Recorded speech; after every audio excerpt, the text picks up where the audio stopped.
Welcome, everyone. Today is session 12, and our topic for today is a little different. It's a little unique. We're covering a topic we're going to identify as the pre-monitor procedures.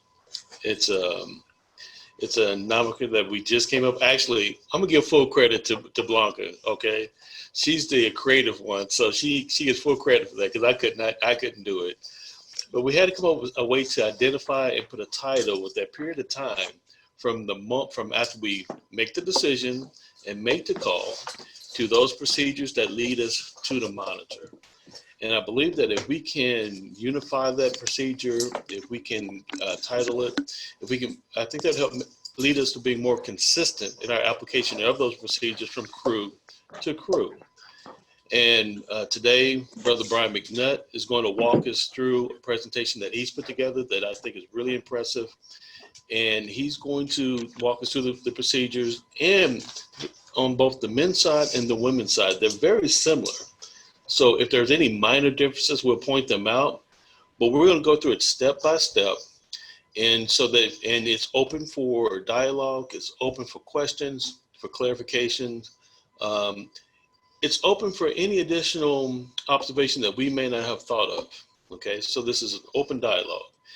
So at this point in time, we're going to start with Brother Brian McNutt. We're going to roll right into his presentation, and then we'll add to it as we go. All right, Brian, are you ready? I'm ready, Wayne. Well, thank you for an opportunity for us to continue. Can you hear me? Yes. Yeah, okay. We got you. Thanks for the opportunity to continue this conversation. Thanks to, for Wayne and Blanca for this Zoom stuff every week, for all the people that consistently get on there and give their expertise and the dialogue that takes place. I'm a better referee today because of these Zoom calls. A couple weeks ago, I shared a play, and it was a flagrant play where we did not go to the monitor, and Amy made a comment that was like, "Oh," and that "oh" has stuck with me. That "oh" is what propelled me into being reflective on what I do, why I did not go to the monitor, and so I started digging into it and really realized that I did not have a procedure in place. Now think about that. As much training as we do, there's a procedure for everything we do. Everything. But this one was that I was lacking, and so I had to try to find something that worked for me. So the reality of what we do in this is, like, in times of crisis, we revert back to our most fundamental states of training. So when things hit the fan, we're only as good as our baseline of training. When we don't have a procedure to dictate our course of action, we often are subject to mistakes, and I fit right in that category. So want to start by just saying, for us to properly adjudicate flagrant fouls, first and foremost, we have to know what the flagrant intentional disqualifying those rules are. And for me on this, I just went with the criteria and triggers. I know NBA has the criteria of plays that when it trips a trigger. And so for me, criteria for flagrant fouls is more serious offense than a common foul, excessive in nature. And this is the men's rule, can be found in 415C. Women's are very similar on that.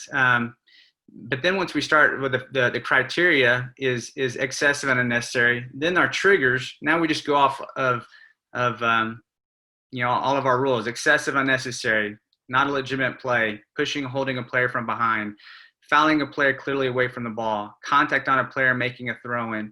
I could keep going on, and I could also go with the criteria for flagrant twos, the triggers for flagrant two. But that was me putting something together to help me, so when that play occurs, that major moment occurs, I know that I have a procedure in place now to implement. And And so, you'll hear me say a lot, a trigger is tripped, so I'm going to go. And when you look at, when we think about these triggers, we have a trigger for under 2 minutes on the men's side. And we're going to, once the ball goes off 2 players out of bounds, we know that's a trigger. So we're going to give the replay review signal, and we're going to go to the monitor. I know that that's a men's thing, and that's an NBA thing, but there's clear communication in that. And so people know what we have. And, on the women's side, from talking to Wayne, I guess it's just, you got to use your voice, but knowing those triggers will help us get into this next part. Wayne, you want me to just keep rolling?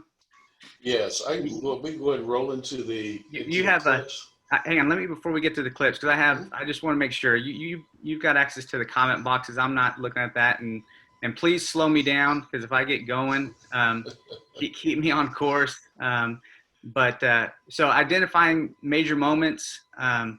Once a trigger's been tripped, where contact that may be more serious than a common foul has occurred, we must slow down our minds. This is the time where we're going to converge on the action area, observe the involved participants, referee the play to a peaceful or neutral completion, keeping all players in our visual field. Refereeing play to this completion will give us, as officials, more time to process the severity of play. This is also that time, and I know on the women's side, probably a time where we as partners can communicate with each other, reading eye contact, or reading the eyes, reading body language, just to help us make that decision of what we have. So I'm gonna skip on down. So once we've identified, like, we're gonna go to the monitor, that's where we want to give our signal to replay. On the men's side, we don't do this, but I think we need to do it more, is give the replay signal. This is found in the rule book in the mechanics book. And once that's determined, hang on a sec, potential action has occurred and that we are going to the replay monitor, we give that signal. This will communicate with partners, coaches, media that we're going to the monitor to initiate our pre-monitor procedure. And that's where it is, PMP. I'm gonna save some steps and just say that. So once we have the action occurs, we know what it is, it's trip to trigger. We're gonna give the signal, or we're gonna verbalize to our partners, hey, we're gonna go to the monitor. We need to look at that. And that's going to initiate our PMP. So PMP, once we get to PMP, our procedure here is we're going to secure the floor. We're in no hurry to get to the table or to get to the monitor. The most important thing is getting in between players, getting players separated, getting them to their benches. Make sure all players are in our visual field. If there's any injured players, we're going to stay with the injured players until the trainer comes on the floor.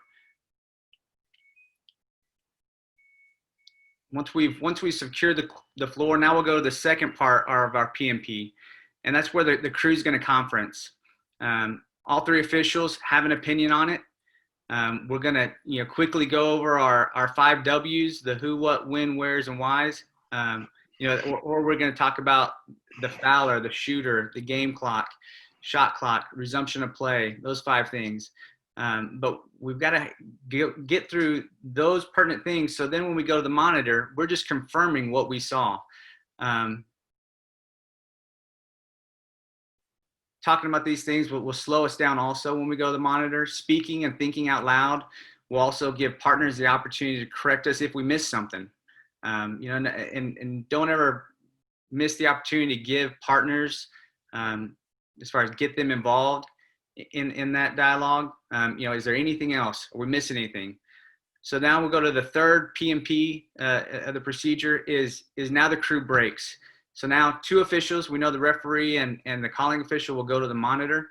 And then on the men's side, there's a push in the Big Ten Consortium, but I think it applies to all of us, is we want to try to help. If we have TV, we want to get over there to TV. So 2 go to the monitor, and then the third official will go to the TV talent across the floor, give them a quick, we're looking for a hook and a hold, we're looking for an elbow, an excessive play, and then we need to get back to behind the referee so we can watch the benches and be ready to assist on the monitor. So after that, now it's time to report. Once we broke, and then it's time to report, the last part. And that's where now as the calling official, we're going to go to the monitor. We're going to share our information, and but we're going to share the call we have, and then we're going to share what we're going to the monitor for. So by the rule on the floor is under review. By rule, we're reviewing the play to determine if a flagrant foul occurred. So that was quick, and I have it written out, and the part of this conversation is that we can continue to build on this, but we've identified that there is a need for a PMP, for a procedure in place for us to, when we know what we're going to do when we get to monitor, but what are we going to do? How are we going to get there? And for a lot of the stuff I talked about as far as going to the monitor, the process can also be in place if we don't have a monitor. So if you work in high school, Division II, NEI, where we don't have monitors, we'll skip the third part, but we're still going to secure the floor. We're still going to get together as a crew. And then when we break, we're going to talk to the coaches separately. We're going to have a game plan of how we're going to break that.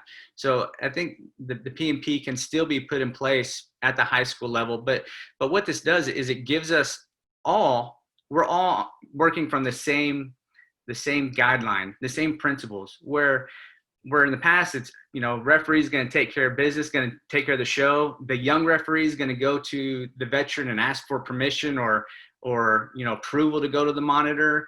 We're not going to watch players. There's just a lot of things that we do. And hopefully through us all having a guideline of what we're going to do, a procedure. Now, it doesn't matter if you're the U2, working with, a Final Four guy. This is the procedure that's put in place, and this is how you handle when major moments occur. So, Wayne? Yes, sir. All right, so good job, B. Let's go ahead and roll right into the clips, and we'll start with the first clip, which is the crew actually performing the PMP procedure. I'm going to spotlight the video. There we go. And then, Brian, just start. You can stop me anytime you want. We can review it and go back and freeze whatever you need to do. Okay.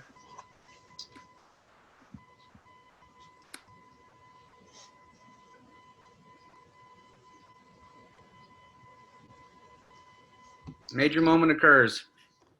Are we aware? So partners get in. The referee is just right outside the screen here observing.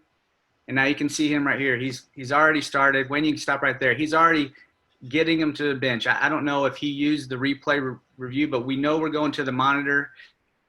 He starts directing traffic. Okay, Wayne. So now we're securing the floor. Now we're getting together as a crew, talking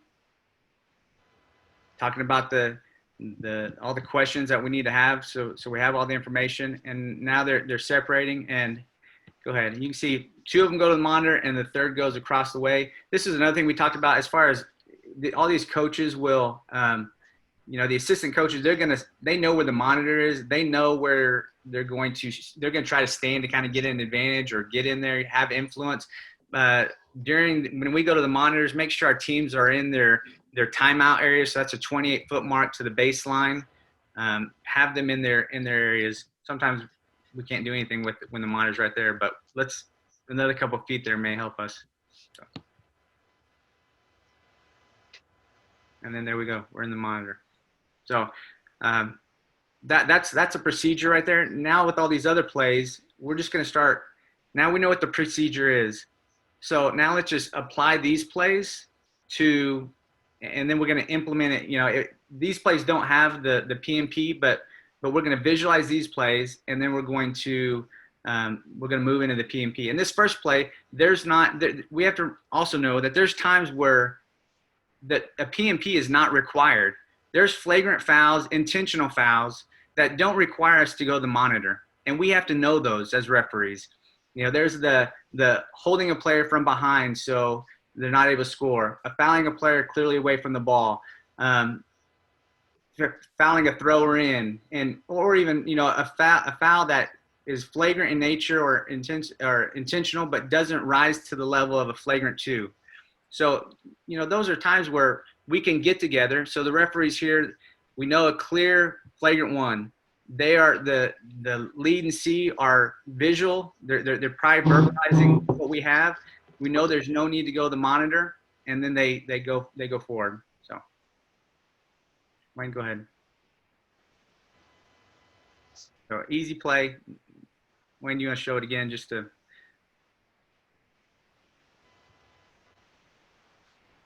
I mean, again, there are times we don't have to go to the monitor. You know, if he slams him down to the ground, okay, now we're going to see if we're going to do a flagrant 2. But that one, an easy flagrant 1.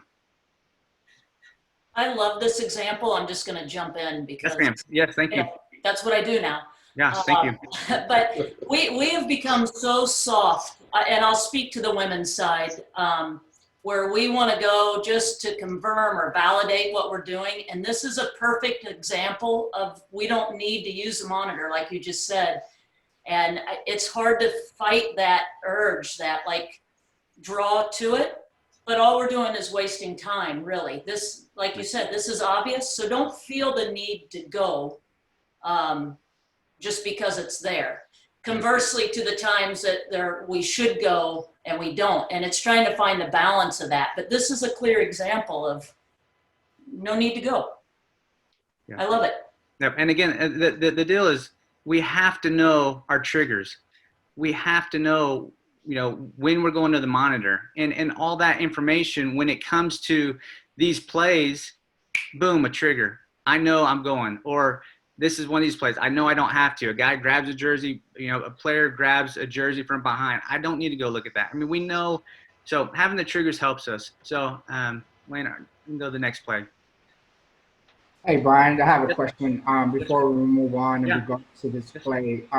Since we had discussed that this is an obvious intentional foul in women's verbiage or flagrant in you guys, is this something where you can still get together, or you still want to get together and just kind of confirm it, go over it real quick when you have one partner, you know, supervising the players? Or is this just something it's unspoken and you just get to the administration and that's it? Like how, I mean, without even going to the monitor as we discussed, because it's so obvious.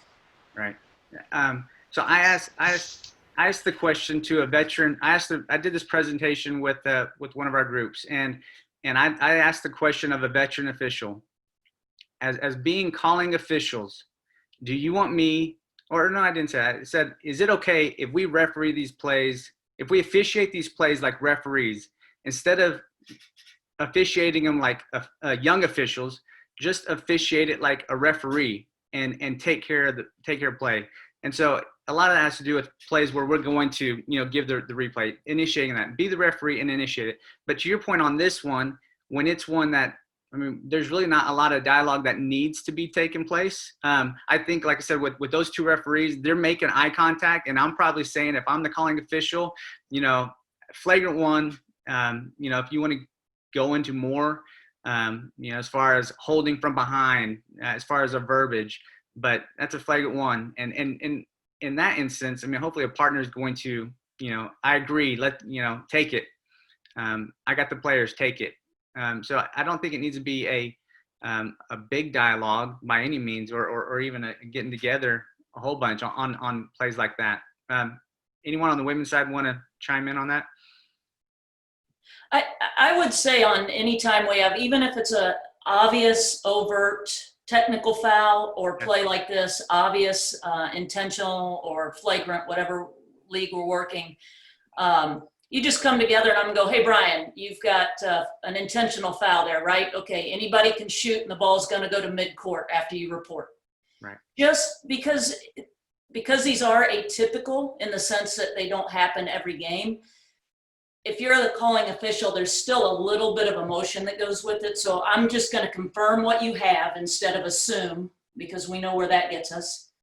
And then, but it's quick, like you said, just no need to have a big dialogue. Just, hey, anybody for white can shoot. White gets the ball at midcourt.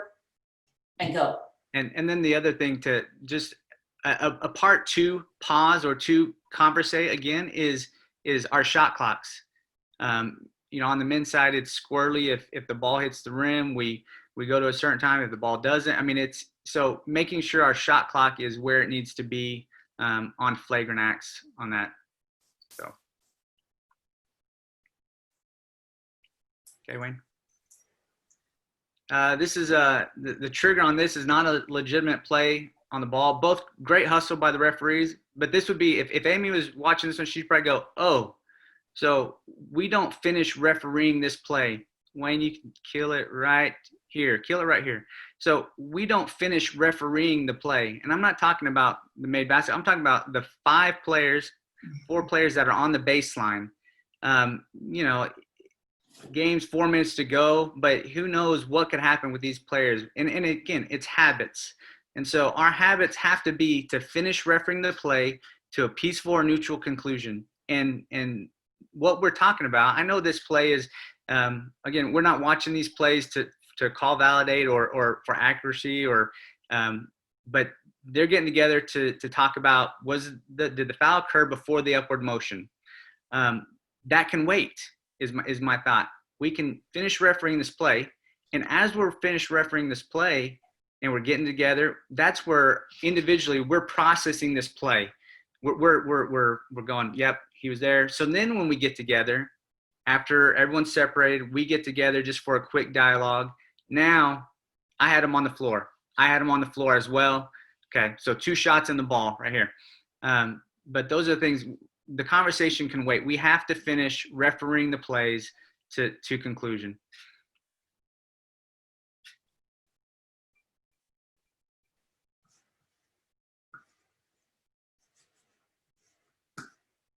And that's all I have on that one, Wayne. We can go to the next one. They did not, on that play, they did not go to the monitor. So they did get it right. So here's another play. This is just now we're going to start transitioning to what we do as officials. So we have a calling official. When you can go back to the beginning here, we have a calling official that a clear, flagrant one, unnecessary, dangerous, excessive contact. So one we want to look at, make sure there's nothing more. We are decisive in our decision. So the referee already has his decision, a flagrant one. So we don't have to, that decision's already made. Now we know, once that trigger's been tripped, now we're going to give the signal, stop where he's at, give the signal, and now we can do our PMP procedure. We can separate the teams. We can communicate. We can do that. But Wayne, if you just start back at the beginning, and we'll see what happens is the referee, watch him leave, turns his back on the players. So, we are all guilty of one facet of what I'm going to show here. So turns our back on the players. And then as you keep going, stop it right here. So we got one referee that's thinking he's going to direct some traffic.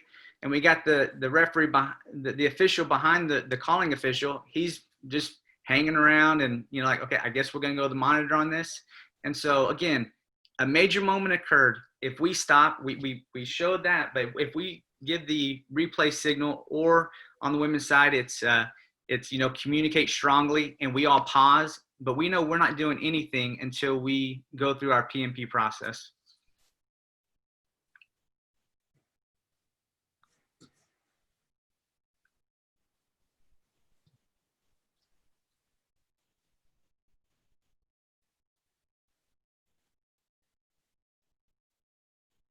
So we still got players walking around while they're at the monitor, and that's just players to the benches in their areas. Now we go handle business. Yeah, there's no need to rush on these. Like, you're better to take 30 seconds to let everybody clear, gather your thoughts, state the obvious if it's that obvious, and then go do your procedural stuff at the monitor and then come out. That's so much better than running to the monitor, then having to come over and tell your partners, and then having to go back to the monitor. That's the walk of shame, we call it, when you go back to the monitor. If you just gather for a second, make sure you're going to get all your information and then come out of there. We just look so much more professional. We look like we're in control. Like, to me, on this play, it looks like, and you said the crew chief is the one that had the whistle and went. Correct. Yes. Like, it doesn't, and not, it doesn't show like a great leadership to me. It's almost like he just wants to show like he's got control, and that's different sometimes than leadership. And you, with leadership, you have both those things, the control and the respect of the crew and everybody involved. But just take the time. We've got time. Use it. Yep. Thank you. Yep. This next play, I got throw my stuff in there. Like I said, and thank you for Amy and anyone else that wants to chime in, because by no means am I an expert on this stuff. It's me going through plays like this and realizing what I do wrong, and knowing, hey, I need to correct this. So, I mean, you can see right here, I'm decisive in my call. Wayne, if you start from the beginning, I'm decisive in my call. I know on the men's side, this is a hook and hold. So I know what I saw at the spot. I give the flagrant signal. I turn my back on all the players to go talk to the referee of the game and ask his permission if we can go to the monitor. I mean, like, it's like the kid in the candy store. Hey, look what I got. I got this. I'm real excited. I don't know what I'm gonna do with it now. So, hey, can we go to the monitor? I mean, basically that's what I just did right here. And I think I got this. I think we need to go. Okay, let's go. So we start walking off, and the best part of this at the end, I mean, you can see, so we say we're going to go, and our third referee, he's sitting there looking, going, okay, what do we got going, guys? So we think we're handling business, but watch, he's not really. I guess they're going to look for a hook and hold. Coach wants to know something. He doesn't really know what we're going, not specifically. So if once I identify that I have the hook and hold, and I know I'm going to the monitor, I've already designated this, and I know on the men's side, we're going to go look at that to verify, make sure we weren't fooled. Stop, give the signal, communicate with everyone. And on the women's side, if you have that play, you're verbalizing, this is what we're doing. And now my partners know what to do. My partners can help us.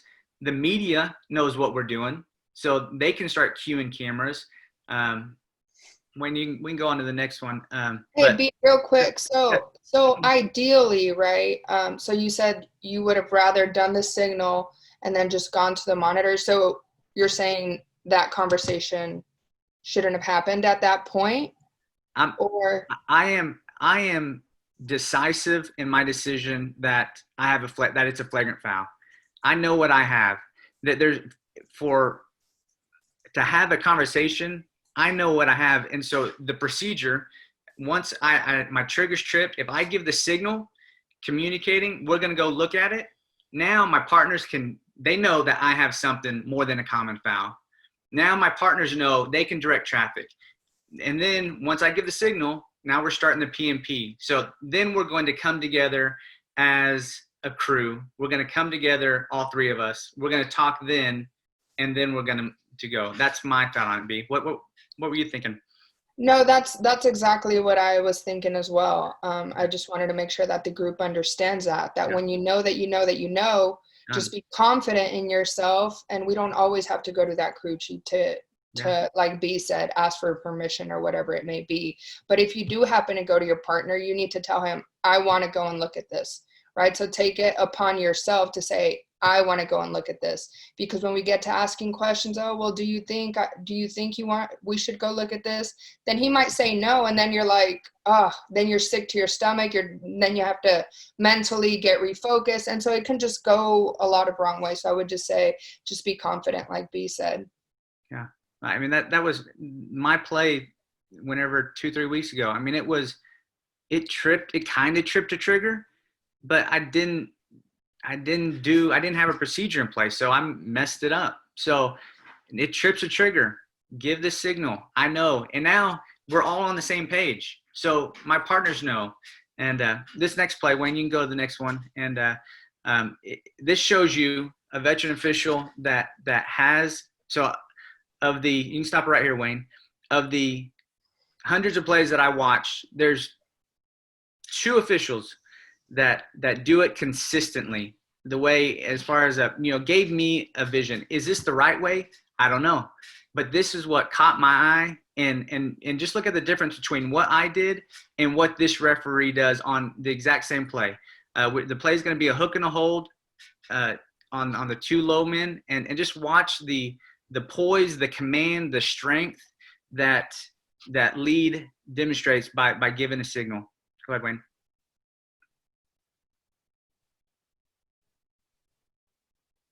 So the clip is shortened up some, but no, this monitor view right here, it was up like that, and the announcers started making comments. Well, we've got must have a hook on a player. They're going to look at something, and then immediately they've got camera angles on this. So not only are we able to communicate with our partners, they know to start direct tracking, but the TV knows what's going on. But again, the difference in the strength that movement right there, he knows exactly what he has. He doesn't need his partner's input on that. He knows what he has. He knows it's a trigger. We're going to the monitor. So let's communicate that with everyone so we can do that. So again, on the women's side, when you have a play like that sticks out, obviously the hook and the hold's not in your game yet, but if you have a play that sticks out, I mean, I think that you're 100%, I think can you tell Blanca, can you tell or Amy, on the women's side, can we say, I have a flagrant foul, or we need to go look at the monitor and communicate that strongly to your partners without getting together? Or do you have to get together? What would this look like on the women's side? Amy? Well, for me, if I'm going to review this, I'm going to do similar to what lead here. I'm going to get the whistle, call the hold, and go, let's go review it. And I'm telling the crew that we're going, yes, whether I'm the crew chief or not. And if it's not my play, I may come in and say, hey, we can go look at this. And to your point of asking whether we should go look at it, because I've been told no before, and that's a horrible feeling. Mm-hmm. And part of my pregame now is, hey, if someone comes in and says we can take a look at that, to me that's a trigger now to go. Yeah. Because somebody's gut is saying we should look at it if they're coming in to say we could look at it. So I've just made that one of my triggers. Someone says we can look at it, boom, we're going to go look at it. Yeah. So. And we also, I mean, just to follow up on that last point, Amy, there's also the triggers of a coach request on the men's side.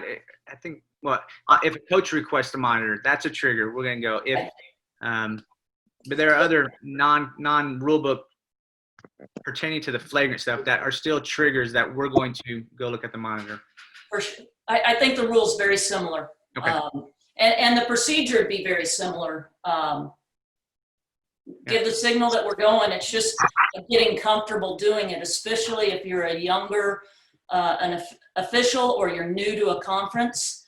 It's hard to come just busting in there and telling, James Breeding, if you're a first-year guy in the Big East, it's hard to come in and go, James, go look at that.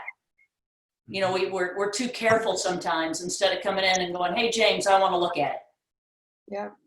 It's hard to do that, but I think to any younger official, and that term just eats me, because it's like, no, you're a referee. If you're on this call, you're a referee. So you just heard Amy, if she's not the referee on a game, if she's a U1 on the game, she's still handling it the same way she would as a referee.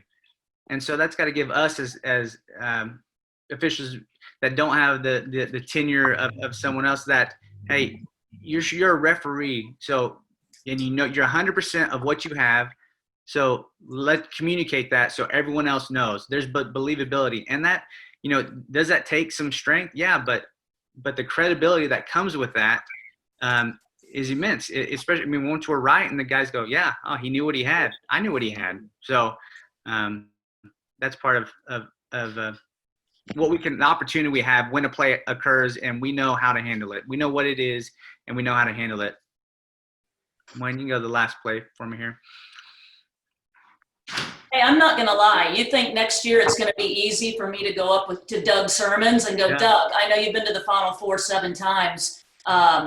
Why aren't you going to look at this? Like, it's not easy, but you just have to get that in your mindset. And if you have a confident crew chief like Doug or whoever you're working with, if they're confident and you come with that, it should not mess with them or what they're doing on the floor. They should go, yeah, okay, let's go. Right. Yeah. Yep. For sure. Okay. Our last one here. Again, lead, knows what he has, and the one. I mean, this is almost perfect. But to the referee's point, and then what Amy would say is, even there's an injured player behind us that just got crushed in the head. So one, he's the victim. So we want to make sure we have eyes on him. He could get up and just run straight to the guy that offended him. So stay with the injured player, stay with him. We can still, he said he knew on this play that it was going to be a flagrant 2 immediately. But so he gave the flagrant signal, gave the replay signal, and then started the procedure. We're securing the floor. We just need to stay with the injured player back here. Give that signal, the partners can start directing traffic, and then we will implement our PMP. Wayne, that is all that I have. I look forward to any thoughts, questions, stuff that stuck out, additions you want to add, procedures you already have in place, wherever we can go. So look forward to seeing where it goes. Hey, thanks for running through those plays, Brian. Those are good. Yeah. And I would just say the biggest thing that I took from all of this really just goes back to just our fundamentals, like B said, and just slowing down. Obviously easier said than done, especially in situations like this, but I think we can all definitely do a better job of just slowing everything down. I think there's a part of knowing your crews too. Like, I know if I work with certain people, they go. They want to get to the monitor. They want to get out. They don't want to have a huge discussion. They know procedurally we come together, but they really want to hurry through that. And we actually, in our pre-games a lot, will talk about who the slowdown official is tonight. And it's hard to be the slowdown official if it's your call, but you have to recognize within your crew who that may be tonight. And if it's Blanca and Wayne and I working, I'm probably not going to be the slowdown official because I'm going to want to get in there. I'm going to want to get a decision and get out. And someone has to own that. And it's okay to even talk about it in the games. If you work with Brian Interline, he's never going to be the slowdown official. And it's when we talk about that and we just go, all right, B, I'll slow you down tonight. And he's like, okay, great. And I'll tell a crew that sometimes it's okay to put your hand on me and go, hey, Bonner, slow your roll. Wait, what are you going for? We have to be able to do that and talk about it in your pre-games. Now, Amy and Blanca, with the procedures that we just discussed with Brian and we just reviewed, are there any major differences between the procedures, men's side versus the women's side? One big difference, obviously, is the monitor review signal that the men uses on their side. And do you think it's ever a possibility that we may implement that same signal on the women's side? What's the difference in the signals? Yeah. They use the monitor review signal anytime they go into the monitor. We use it when we go into monitor to signal 2 to 3, 3 to 2. No, we use it anytime. Yeah, I do it all the time. Really? Yeah. I don't just do it for 2, 3. Yeah. During live play, we do that because it's delayed. Correct. Right? Is that what you're saying? Yes, we're marking the time that we're going to go back and review. Yeah. But if we kill it on the floor because we have one of these potential intentional or disqualifying fouls, well, I always go down here, so I'm not technically right. But yeah, we do it, or we just send them in point. But procedurally, it's the same, I believe. Good. Are there any other differences in the procedures we reviewed that we may do a little bit differently? I think pretty much everything is the same. You know, I know they have some triggers that are a little bit different than ours, but for the most part, it's very similar. Okay, and that's the point that I'm really driving at, is that there's similarity across the board. There isn't that big a difference because we're all working pretty much from the same premise. We want to get plays and situations right. And there are certain procedures that we all use that lead us to getting that situation and that play right. So it's pretty consistent. Does anyone have any questions about what we covered so far? Anything on chat? Anyone have any questions? Hey, Wayne, it's Garrick. I don't have any questions. I thought what Brian did was fantastic. And the only thing that I would add for all of us, regardless of what level of basketball you're at and what your rules are, and just make sure that you use the verbiage. And what I mean by that, if on the men's side, you know, if we're thinking flagrant one, instead of coming in saying, oh, Brian, I've got a flagrant one, and someone else is coming in and saying, no, I got a flagrant, that just incites everyone. But if I come in and say, hey, Brian, I have unnecessary contact, then right off the bat, he's starting to think, okay, well, Garrick's thinking possibly, you know, F1. Now Amy comes in and she's like, I just have a common foul. So I think our verbiage is huge, especially when there's players around us. Now this coach is next to us. I'm not saying this particular play that you have up on the screen. However, using our verbiage, I think, helps bring everybody down. It allows people to start separate, and now we can have our discussion and talk about it. And then then that way it makes it a little bit easier for us, in my opinion, that we can adjudicate it and we just go from there instead of just running in. Flagrant one, flagrant two. What, now everyone's like, what are you talking about? I was trying to help them up, you know. So I think we just need to use our verbiage that we have in our respective leagues.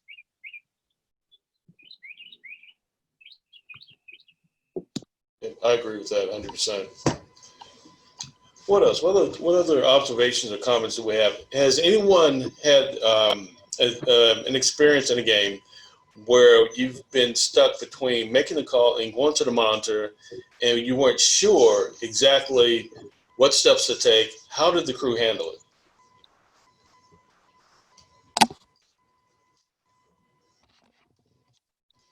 Come on, guys. I know someone has something out there. And that was not an attempt to put anybody on the spot. Say the question again.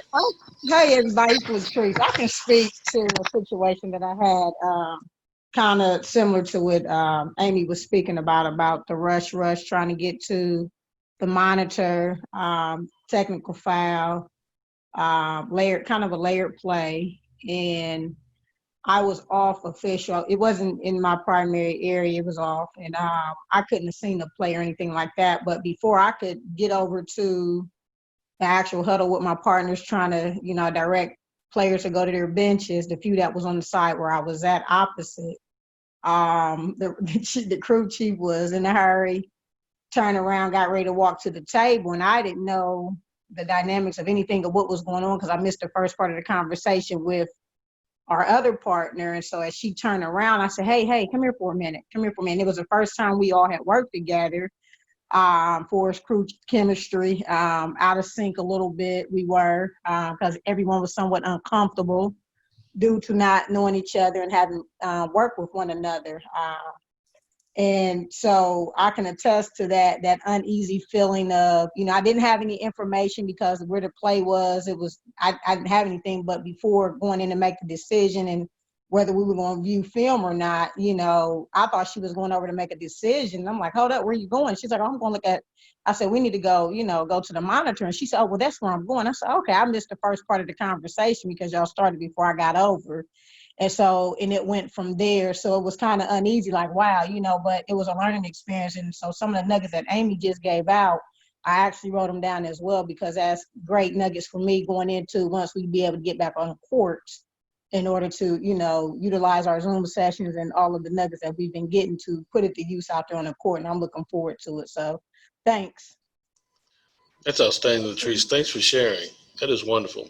And you know what? And honestly, we've all been in similar situations just like that.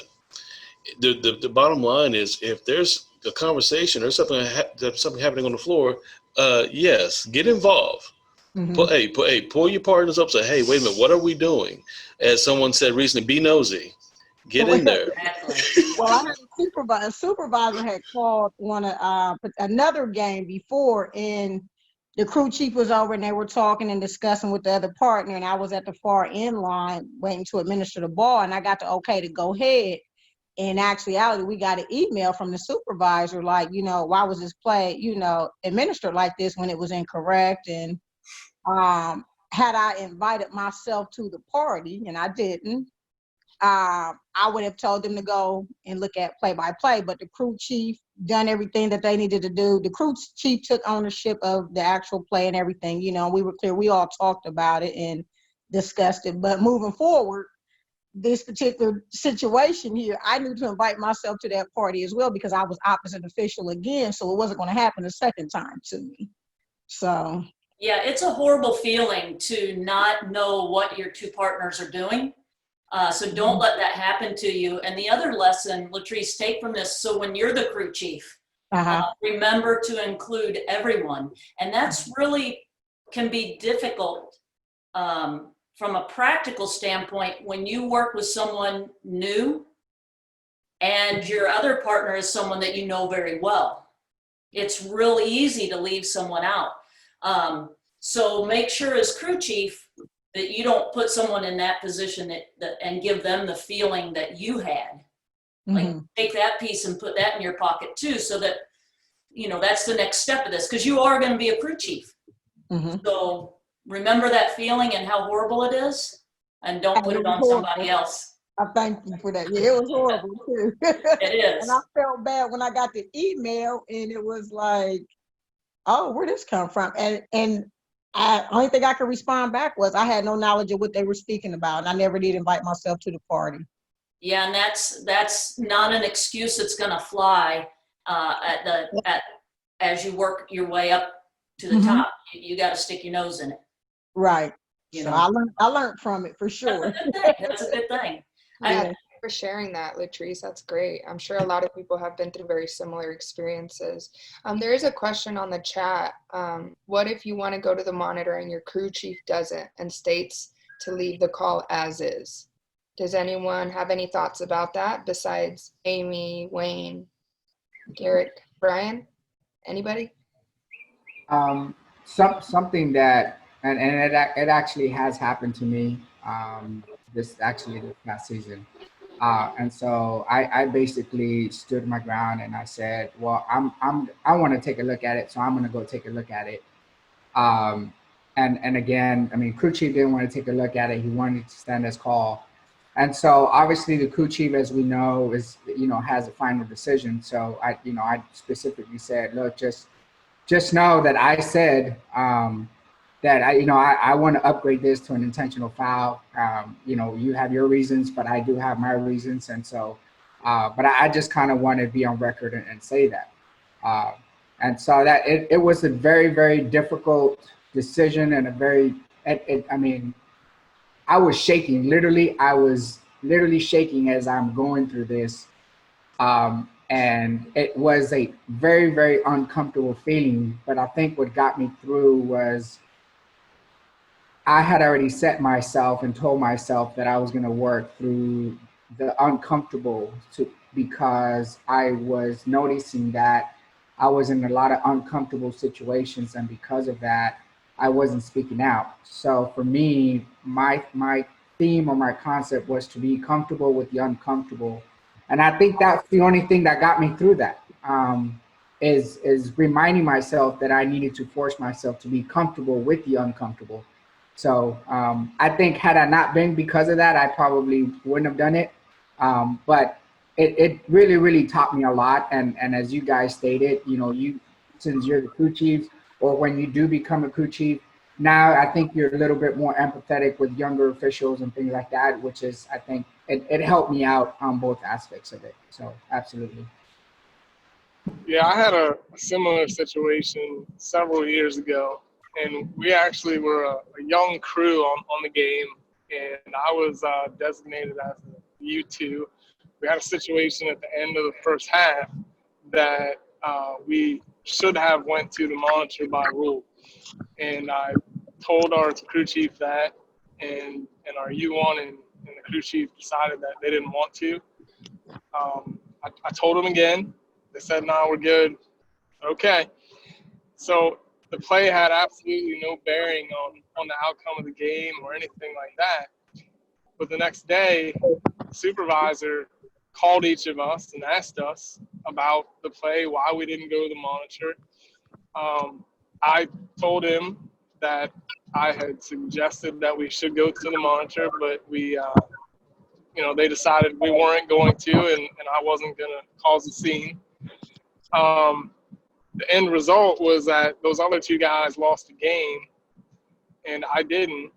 But it didn't feel good for me because I could have prevented that from happening. So from that point on, in my mind, I'm going to tell you I want to go. If you decide you don't want to, well, then I'm going to walk over there without you, because I can potentially not only do what's right for the game, but also I can save you from unintended consequences like that. So I think you just got to do what's right for the game, and it's a step up moment. And at that point, if I would have done that and later on, then my credibility with those two guys goes up. So it's just another way to look at it.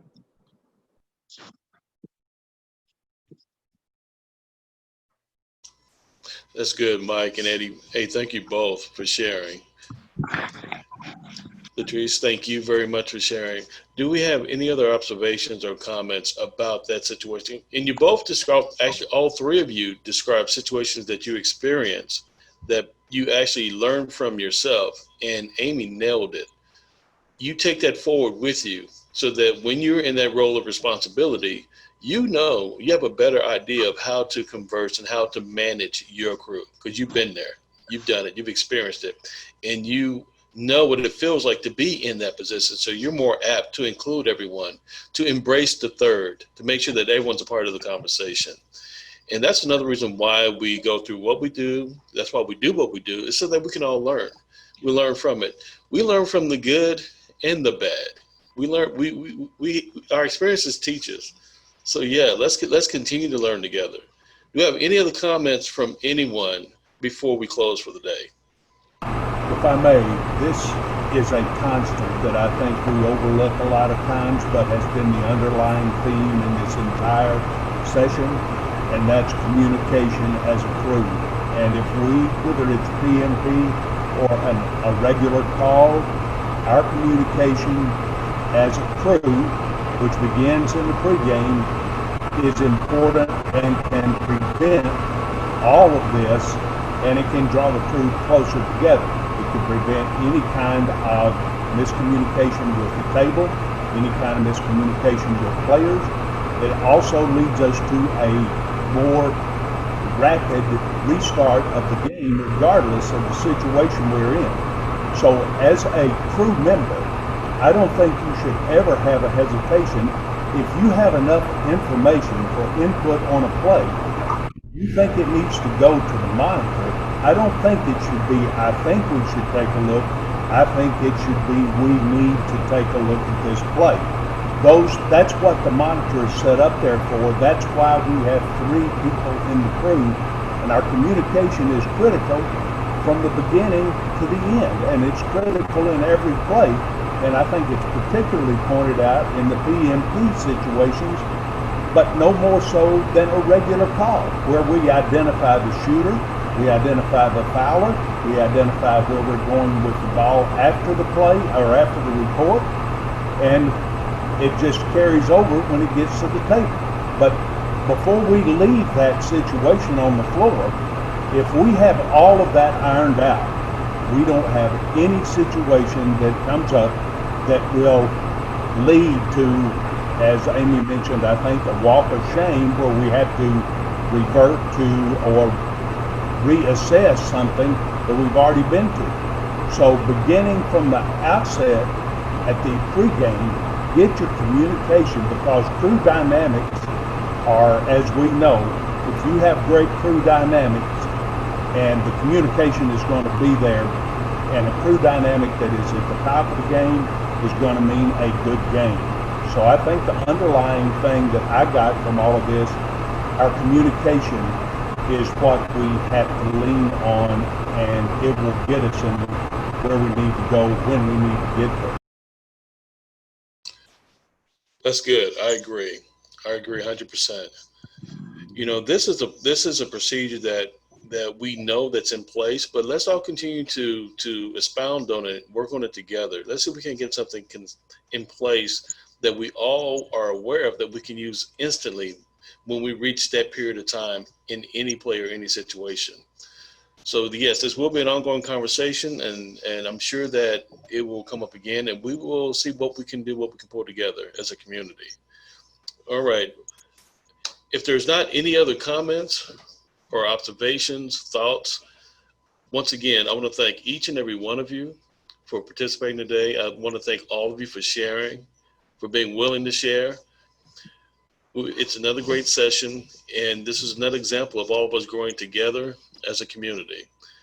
Stay together this week. Have a great week. Have a great weekend. Everybody stay safe. Look after your family. Look out for each other. We will see everybody next Wednesday, same time, 2 p.m. Central Time for those of you on the East Coast.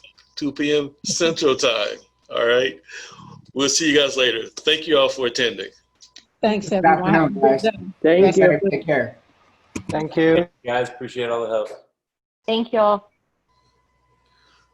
So,